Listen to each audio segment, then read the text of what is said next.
Ya, wahai kau yang berhati gelap, yang selalu dalam jalan kesesatan, ingatlah bahwa kau akan mati. Kau tidak bisa lari dari kematian meskipun kau bersembunyi di dalam benteng yang kukuh. Sadarlah, hentikan kejahatanmu supaya orang-orang di sekitarmu aman sejahtera.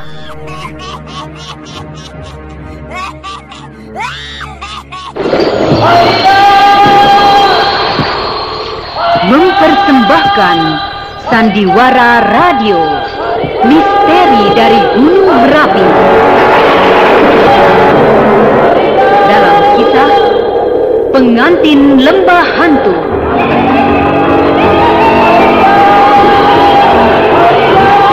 Disajikan lewat radio kesayangan Anda.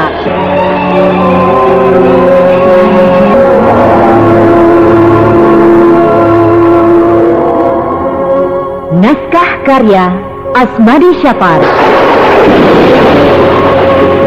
Dengan para pelaku: Bahar Mario sebagai Sembara, Pandu Ape sebagai Kabut Tunggal, Edi Chan sebagai Kakek Jabat, dan pembawa cerita Neni Sumardi.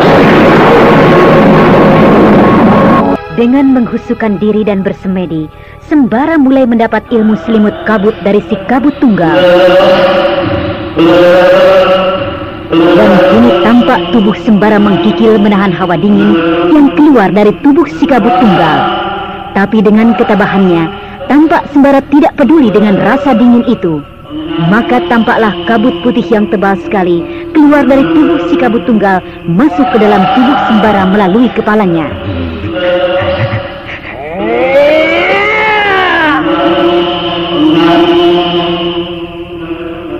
Nah, selesai pangeran.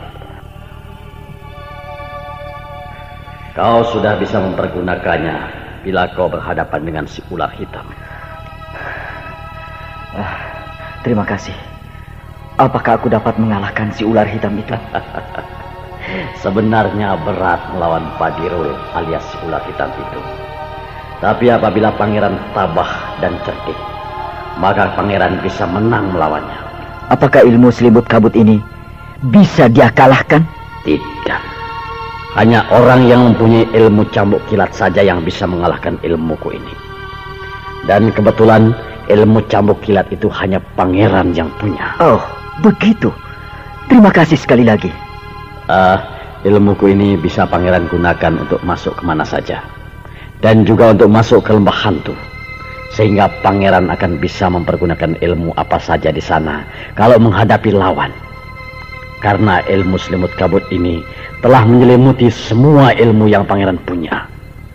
Sehingga ilmu-ilmu pangeran akan mempan kalau bertempur di lembah hantu. Oh, ilmu yang bagus sekali yang aku dapat kali ini. Nah, pangeran, pergilah cepat. Karena ada orang yang senang menunggu bantuanmu. Terima kasih Kabut Tunggal. Kebaikan ini tidak akan saya lupakan seumur hidup saya. Terima kasih. Banyak betul pangeran menghadiahkan aku dengan terima kasihmu.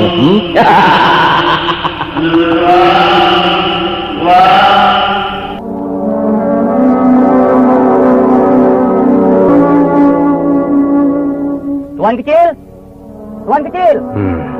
Rupanya sudah datang mereka. Bang Laikan dan Bang Kohar, mari masuk Bang. Iya. Ayo Har. Ayo duduk. Ya. Jadi benar Tuan Kecil ada perlu dengan kami berdua? Ya, memang begitu. Untuk membereskan si Sembara lagi? Bukan begitu. Jadi urusan apa Tuan Kecil? Jadi Bang Lekan dan Bang Kohar belum mendengar ya? Oh, ada berita baru? Begini Bang, saya mendapat bencana. Bencana? Bencana apa Tuan Kecil? Kakak dan anakku hilang dari rumah. Hilang? Sudah lama Tuan Kecil? Ya, sudah lama juga. Jadi apa tugas kami Tuan Kecil? Ya tentu mencari keduanya, betul kan Tuan Kecil? Tugas abang berdua adalah sesuai dengan kepandaian abang masing-masing. Iya. Nah, abang mendatangi rumah Pak Salihun untuk mengorek keterangan dari dia, di mana tempat kakakku dan adikku disembunyikan. Lalu kalau dia tidak mau, bagaimana Tuan Kecil? Baru abang berdua turun tangan. Memukulnya maksud Tuan Kecil? Iya, apalagi? Wah, kalau itu pekerjaan berat Tuan Kecil. Kenapa bang? Wah, Tuan Kecil seperti tidak tahu saja. Bukankah Pak Salihun itu dukun yang hebat? Oh, lalu abang takut? Bukan begitu Tuan Kecil. Tapi dia juga hebat ilmu silatnya. Sudah. Masa kalau kita hadapi berdua tidak akan kalah? Kau jamin bisa mengalahkannya? Sudah. Jangan banyak ribut lagi. Nih, si Lekat. Kalau dia tidak tunduk padaku, jangan kau kenal lagi namaku. Tapi dengan syarat, kau harus membantu aku. Ya, bagus. Dan Bang Kohar bagaimana? Berani? Ya, boleh juga lah Tuan Kecil. Dasar penakut. Jangan kalau menjawab itu pakai ragu-ragu. Jawab saja, berani. Begitu. Ya, berani. Nah, begitu. Jadi abang berdua nanti datang ke rumahnya dan tanyakan di mana kedua orang keluarga saya itu tempatnya. Dan kalau dia berbelit-belit atau tidak mau memberitahu, maka bereskan saja. Ya. Kapan abang berdua berangkat? Kapan Tuan Kecil perlunya? Ya, sekarang. Bodoh. Ya, sekarang. Kalau bisa. Baik Tuan Kecil. Baik. Uang mukanya. Nanti kalau sudah selesai, maka akan saya tambah. Terima kasih Tuan Kecil. Ya, silakan abang berdua ke sana. Saya tunggu kabar secepatnya, ya. Ya Tuan Kecil. Bagaimana Lekan? Kita berangkat sekarang? Ayo. Apalagi? Tanganku sudah gatal untuk memukul dukun brengsek itu. Seenaknya menyembunyikan keluarga dan sanak famili Tuan Kecil. Lekan, benar ini rumahnya? Kalau tidak salah memang ini. Tapi kenapa gelap saja ya? Ya, mungkin sudah tidur. Belum malam betul. Masa sudah tidur? Atau tidak ada di rumah? Entahlah. Dasar rumah dukun. Suasananya agak serem. Mari, kita ketuk saja pintunya. Bagus. Kalau dia tidak mau membukanya, kita dobrak saja. Ya, ayo. Hei, mau kemana kalian? Ada orang. Siapa? Aku yang bernama Salihun. Salihun? Dari mana dia muncul? Kalian mencari aku kan? Iya. Nah, ini aku. Daripada kalian mendobrak pintu rumahku, lebih baik aku keluar saja. Dia orang hebat, Lekan. Kalau hanya begitu aku juga bisa. Apa perlu kalian mencari aku? Ayo, Lekan. Bilang apa perlu kita? Alah, bicara saja takut. Bukan takut. Aku malas bicara. Ayo, jawab pertanyaanku. Maksud kami datang kemari akan menanyakan Rosmina dan Farida, kan? Betul. Kok tahu ya? Baru soal itu. Soal kau mau memukul aku saja, aku sudah tahu. Dia ini orang hebat, Lekan. Dia bukan makanan kita. Jadi di mana dia dapat kami temukan, Pak Salihun? Kalau Farida, aku belum tahu. Tapi kalau Rosmina, dia ada di rumahnya sekarang ini. Di rumahnya? Betul begitu? Jadi kalian tidak percaya padaku? Kalau tidak ada, bagaimana? Nah, kalau tidak ada, sebaiknya kalian lawan saja aku. Aku sudah siap untuk menghadapinya. Dia menantang kita, Lekan. Ya, aku tahu. Tapi belum saatnya kita menghantam dia. Ayo, tidak usah berunding dulu bila melawan aku. Silakan, siapa yang merasa kuat, maka majulah kemari. Bukan begitu. Kalau kami sudah tahu tempatnya, tentu kami tidak perlu lagi untuk meringkus Bapak. Meringkus aku? Maksud kami menanya Bapak lebih banyak lagi. Kau jangan mempermainkan aku ya. Tidak, Pak. Tidak. Dan kalau boleh kami bertanya, betulkah Bapak tidak tahu di mana Farida berada? Apa keteranganku tadi belum jelas? Oh, iya jelas. Nah, pulanglah. Apalagi yang kalian tunggu? Iya, kami akan pergi. Ayo, Lekan.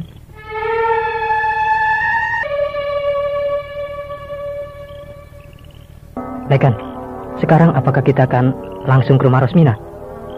Ya, sebaiknya begitu. Dan kalau Tuan Kecil menanyakan pada kita tentang Salihun, bagaimana? Kan dia menyatakan bahwa Rosmina ada di rumah. Nah, kita bilang saja. Setelah si Salihun kita paksa untuk bicara, maka dia mengatakan yang sebenarnya. Oh, benar juga ya. Bagaimana? Kita ke rumah Rosmina sekarang? Ayo.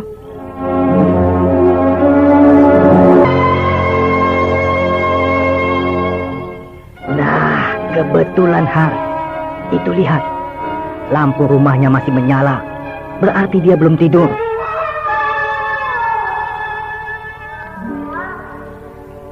Hah? Lolong anjing? Iya ya. Kenapa anjing itu melolong ya? Rekan, kau sudah dengar kejadian yang menimpa Rosmina? Ya, sudah. Suaminya lari. Bukan, suaminya mati. Mati? Mati kenapa? Anjing itu melolong lagi. Alah, kau penakut betul. Bukan begitu. Aku takut suaminya menjadi hantu. Jadi hantu? Nah, kenapa matinya? Itulah, dia mati dirobek-robek oleh harimau siluman.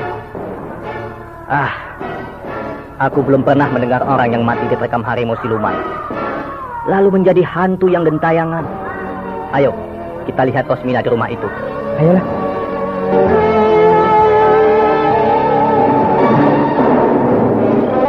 Ayo, ketuk pintu rumahnya. Kau sajalah. Alah, kau ini bisanya apa? Mengetuk pintu rumah saja harus aku. Kurang keras ketukannya. Jangan banyak mengatur. Diam saja kau. Nyonya kecil. Nyonya kecil. Itu dia datang.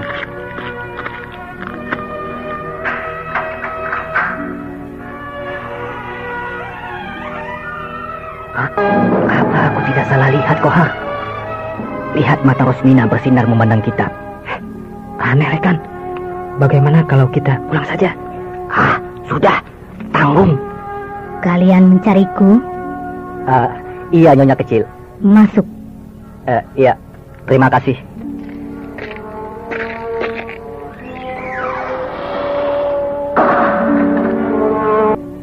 Kau lihat bentuk Rosmina malam ini?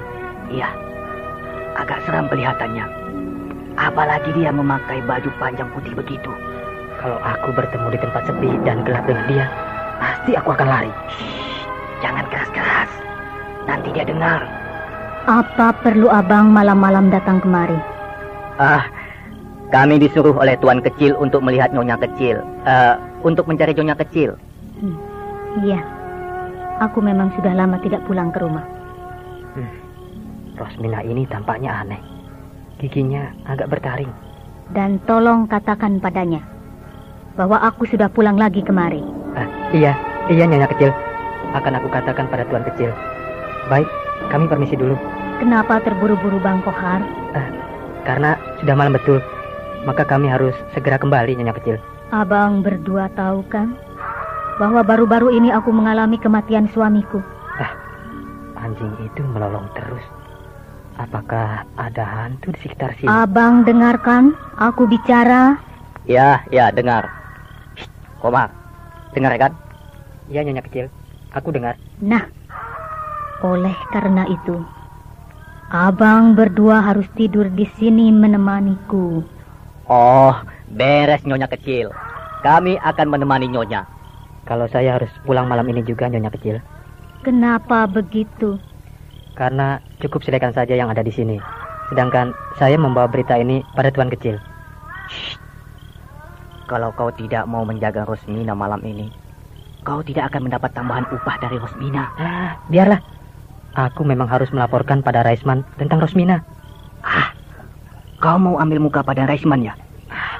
Kau juga nanti akan mendapat upah tambahan dari Rosmina kan? Dan yang paling penting, aku takut melihat Rosmina yang memandang kita dari tadi, seperti hendak mencekik kita.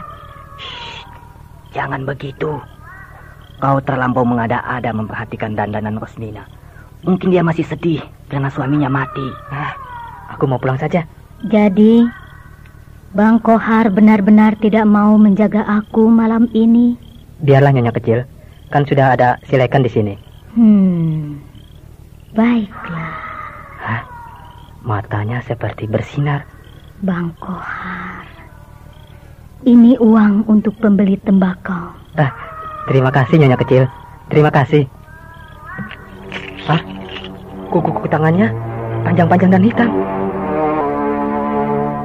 Apa yang kau lihat, Bang Kohar? Kuku ini? Tidak. Aku permisi.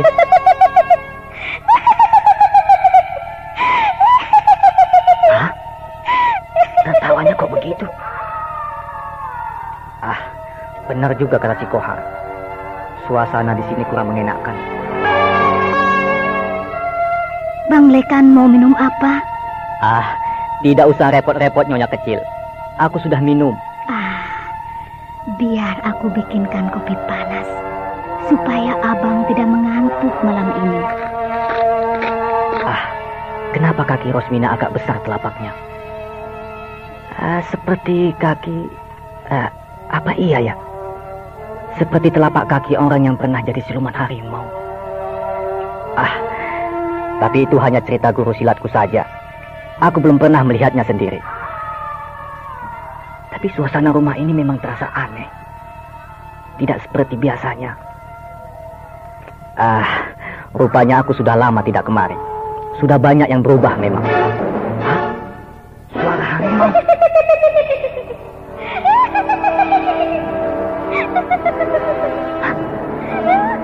Suara apa lagi itu? Kalau aku Fikri Kohar, tentu aku tidak mendengar suara-suara aneh begini.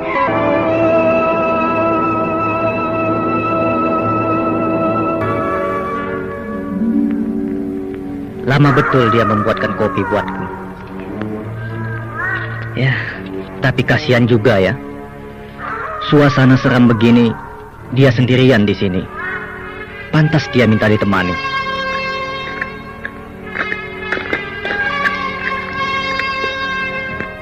Nah, ini kopinya masih panas. Iya, Nyonya kecil. Terima kasih. Apakah tiap malam suasananya begini, Nyonya kecil? Kenapa? Bang Lekan takut? Kalau saya tidak. Saya hanya khawatir. Apakah Nyonya kecil bisa tahan tinggal dengan suasana begini? Kenapa suasananya? Tadi seperti ada suara wanita yang tertawa melengking. Lalu suara anjing yang selalu melolong. Oh, Bang Lekan mendengarnya? Ya, saya mendengar. Apakah Nyonya kecil tidak mendengarnya? Nah, itu. Anjing melolong. Dengar kan? Iya, saya dengar. Seram juga ya Nyonya kecil. Iya, seram juga. Kata orang tua-tua, kalau anjing sering melolong, atau burung hantu berbunyi terus, atau kuda meringkik, itu tandanya dia melihat setan. Atau ada setan di sekitar tempat ini. Kok Nyonya kecil tertawa? Masa Bang Lekan yang terkenal jagoan begini takut pada hal-hal seperti itu? Wah, saya daripada ketemu hal-hal yang menyeramkan begitu, lebih baik saya berkelahi melawan 10 orang. Penakut. Padahal banyak cerita-cerita yang lebih menyeramkan daripada hanya mendengar anjing melolong atau mendengar ringkikan kuda. Apa misalnya Nyonya kecil? Bang Lekan tidak takut mendengarnya? Ya, kalau hanya sekedar mendengar saja saya tidak takut. Yang saya maksudkan kalau hanya mendengar cerita yang seram-seram. Bang Lekan pernah mendengar tentang siluman? Siluman? Siluman, misalnya? Ya, macam-macam. Ada yang siluman monyet, ada yang siluman babi, dan ada juga siluman harimau. Iya. Kalau siluman harimau saya pernah mendengarnya. Tapi kalau yang lain-lain belum pernah. Oh, Bang Lekan pernah mendengar tentang siluman harimau? Oh, pernah. Kan katanya suami Nyonya kecil juga diterkam harimau matinya. Tapi saya tidak tahu apakah itu harimau siluman atau harimau betul. Ya, suamiku memang mati diterkam harimau. Oh, kalau cuma harimau biasa Nyonya kecil, wah, saya tidak tunggu lama-lama. Langsung saya belah kepala binatang itu dengan golok saya ini. Tapi kalau siluman, ya, saya pikir-pikir dulu. Kenapa? Bang Lekan takut melihat siluman itu? Kalau takut, sih tidak. Cuma dia itu kan makhluk sebangsa setan. Jadi bagaimana kita bisa melawannya? Tapi kalau dia tiba-tiba ada di dekat abang sekarang ini? Di dekat saya ya? Ya, kalau dia ada apa boleh buat. Saya tentu melindungi Nyonya kecil dari amukannya. Oh, begitu. Ya, apa boleh buat Nyonya? Iya. Abang ternyata masih setia pada keluarga kami. Seperti di masa ayah saya masih hidup. Ya, saya memang masih seperti dulu Nyonya. Bang Lekan kalau begitu masih mau berkorban ya? Ya. Saudara pendengar, demikian tadi telah kita ikuti serial Sandiwara Radio ini. Sampai jumpa esok hari pada waktu dan gelombang yang sama.